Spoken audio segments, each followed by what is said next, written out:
I never meant to find her. Or perhaps I did. In that way we sometimes seek without knowing what we're looking for. It was my third night in Berlin, a city I'd come to with vague plans and vaguer intentions. I'd followed the usual tourist paths, dutiful pilgrimages to concrete remnants and museum artifacts. But that night, restless in my rented room, I felt the city's real pulse calling from somewhere beyond my guidebook's reach.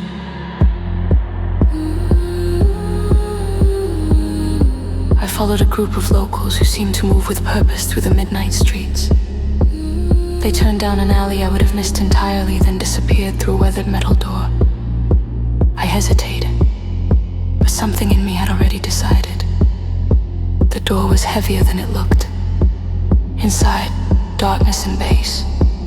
Not the typical club chaos I'd known before. This was different, more deliberate.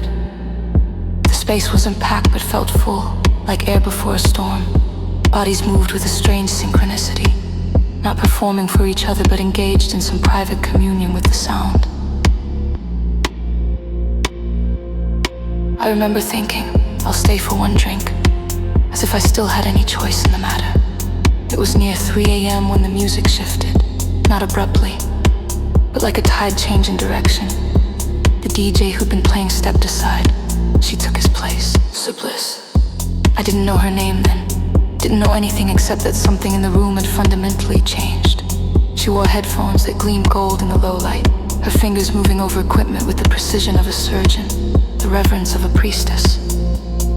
She didn't start with music but with her voice, low, intimate, as if speaking directly to me across the room. Words in English, then German, then something that might have been neither. The crowd stilled, not frozen but suspended, like particles in solution waiting for a catalyst.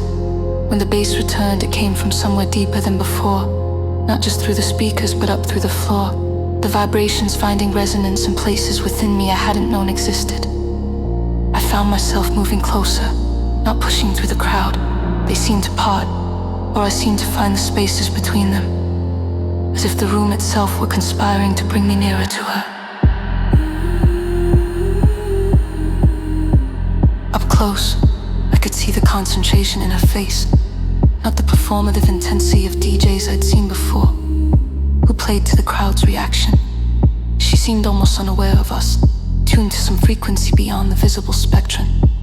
Her eyes closed sometimes, her head tilting slightly, as if listening to something even she couldn't quite access through technology alone. When she opened her eyes, they met mine.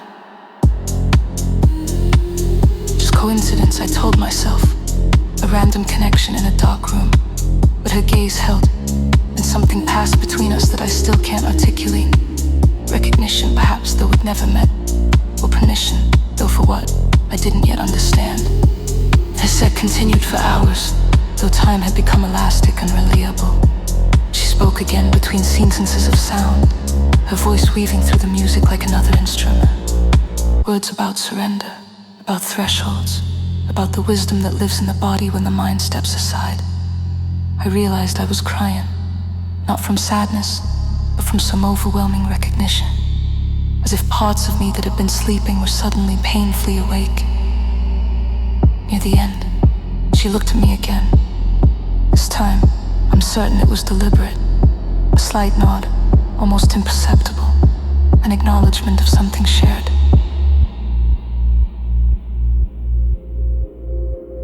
When dawn came, filtering through high windows I hadn't noticed before, the room had emptied to just a few dozen people. Those who knew to stay, those who couldn't leave. She stepped away from her equipment, passed through a doorway behind her station. Without thinking, I followed. The room beyond was small, lit by a single lamp. She sat on a worn leather sofa, removing her headphones with the care one might give to a ritual object. When she looked up at me, there was no surprise in her expression. "You heard it," she said. Not a question. I nodded, though I wasn't sure what it was. She gestured to the space beside her. I sat, aware of the electricity between us, the air charged like the moment before lightning strikes. Most people just hear the music, she said, her accent impossible to place. Some feel it. Very few understand what's beneath it. And what's beneath it, I ask, my voice strange to my own ears. She smiled, just slightly. The truth that lives in bodies, in desire, in surrender. Her hand found mine, her fingers tracing patterns on my palm that sent currents up my arm. Not just attraction, something more elemental. Your first time in a place like this, she said, not a question. Yes, but not your last. She lifted my palm to her lips, pressing them to the center in a gesture that felt ancient, consecrated. What happened next exists in a space beyond language. How her touch seemed to know my body better than I did. How she moved with such precision and patience, as if time were a medium she could manipulate at will. How the boundaries between us dissolved until I wasn't sure where I ended and she began. Afterward, watching the morning light create patterns on her skin, I asked if I could see her again. You already have, she said, cryptic and perfect. I left with her taste on my lips and a knowledge in my body that has altered how I move through the world. I've returned to that club on subsequent nights, but she hasn't. The door attendant just shook his head when I asked about her, as if I'd inquired about a myth rather than a person. Sometimes I wonder if I imagined her. But then I catch certain frequencies in ordinary sounds. Trains' wheels on tracks, rain against glass, and my body remembers. The way she orchestrated something for me that I didn't know I contained. The precise pressure of her fingertips revealing secret geographies of pleasure. I travel differently now, not seeking monuments or museums, but doorways. Listening for certain qualities of bass through walls, following people who move with that specific purpose through late night streets. Searching for her, yes, but also for what she showed me exists, that hidden current running beneath the surface of things, that territory, unmapped but felt, where music becomes touch, becomes revelation.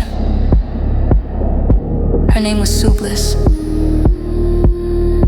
and though I may never find her again, she's found something in me that will never again lie dormant.